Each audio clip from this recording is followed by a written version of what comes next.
জীবনের কোনো পরিস্থিতিতে যদি এই দৃশ্যটা আপনার সামনে আসে যে আপনি যাদের থেকে সাপোর্ট পাওয়ার আশা রাখার পরও সাপোর্ট পাচ্ছেন না, আপনরাই দূরে সরে যাচ্ছে, মনে রাখবেন আপনার আল্লাহ আপনার উপর দয়া করা শুরু করেছেন। সুবহানাল্লাহ। ওই বিপদ থেকে আপনি যাদের সাপোর্ট নিয়ে উঠতে চাচ্ছেন, রব চাচ্ছেন আপনাকে কেউ না করুক সাপোর্ট, আপনার আল্লাহই স্বয়ং আপনাকে সাপোর্ট করতে চাচ্ছে বলেই মানুষকে দূরে সরাই দিচ্ছে। সুবহানাল্লাহ। জীবনে যদি কখনো দেখেন কাছের মানুষ দূরে সরে যাচ্ছে, বেঈমানি করছে, দুই নম্বরই করছে, চোখ উল্টাই ফেলছে, আপনি বুঝে নেবেন আল্লাহ তাআলা আপনাকে দুনিয়ার আসল চিত্র দেখাচ্ছে। আপনি যেন বুঝতে পারেন আপনার আপন বলতে আল্লাহ ছাড়া, আপনার আপন বলতে আপনার নবী ছাড়া আসলে আর কেউ নাই, আসলে কেউ নাই, আসলে কেউ নাই। আপনার ভালোবাসার অধিকার পাওয়ার একমাত্র আল্লাহর আছে, স্রষ্টা হিসেবে নবীর আছে। আপনার উম্মত হিসেবে আপনি ভালোবাসবেন আপনার নবীকে, আপনি আল্লাহকে ভালোবাসবেন, আপনার নবীকে ভালোবাসবেন। এই বুঝটা দেওয়ার জন্য আল্লাহ অনেক সময় দুনিয়ার এই বাস্তবতা আমাদের সামনে এনে দেয়। অনেক ভাই বোন, ভাই ভাই এমনও আছে মানুষের কথার ফাঁদে পড়ে, ভুল বোঝাবুঝির কারণে কিংবা মেজাজ গরম থাকার কারণে, দুই চারটা কথার শিকার হওয়ার কারণে হয়তো কোনো একটা সময় দূরত্ব হয়েছে, কিন্তু এখন একজন আরেকজনের সাথে মিলতে চায়, বসতে চায়। ওনাদের মাথায়ও চলে আসছে বাঁচবো আর কয়দিন, বুড়া তো হয়ে গেছে, কিন্তু ভাইকে এখনো বুকে জড়াতে পারলাম না, অনেক দিন হয়ে গেল।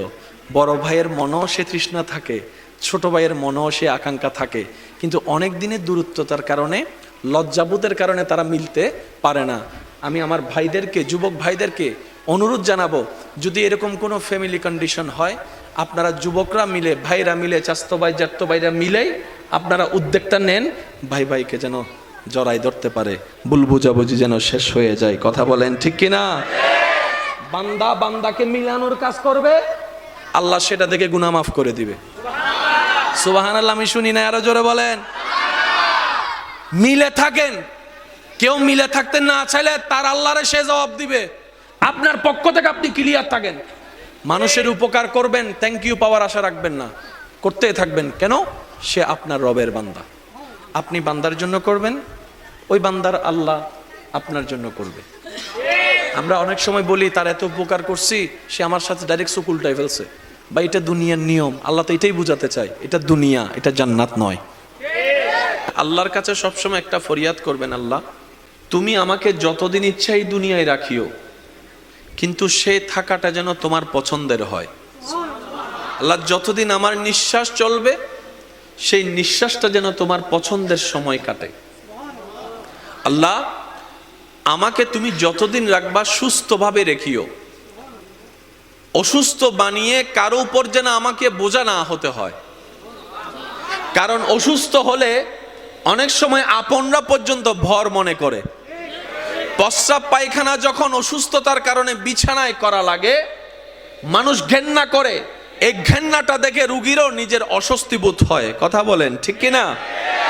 আল্লাহ আমি যেন সুস্থ থাকতে থাকতে ঈমান নিয়ে ইজ্জতের সাথে দুনিয়ার থেকে যেতে পারি, সে তৌফিক তুমি আমাকে দিও। মাওলা যতদিন আমি বেঁচে থাকবো তোমার বান্দা, জীবনের শেষ নিঃশ্বাস পর্যন্ত কখনো যেন কারো কাছে হাত পাততে না হয় আমায়, সেই রিজিকের ব্যবস্থা তুমি করে দিও। আল্লাহ গো, আমি যখন দুনিয়াতে থাকবো না, আমার সন্তানদের ব্রেইনে মনে তুমি এমন নূরের আলো দান করিও, তারা যেন মা বাবার জন্য অন্তত হাজার ব্যস্ততার ভিতরে একটু যেন দোয়ার হাতটা তোমার দরবারে তুলে এমন সন্তান ব্যবস্থা করে দিও। আল্লাহর কাছে এই দোয়াগুলা করা যাবে ইনশাআল্লাহ?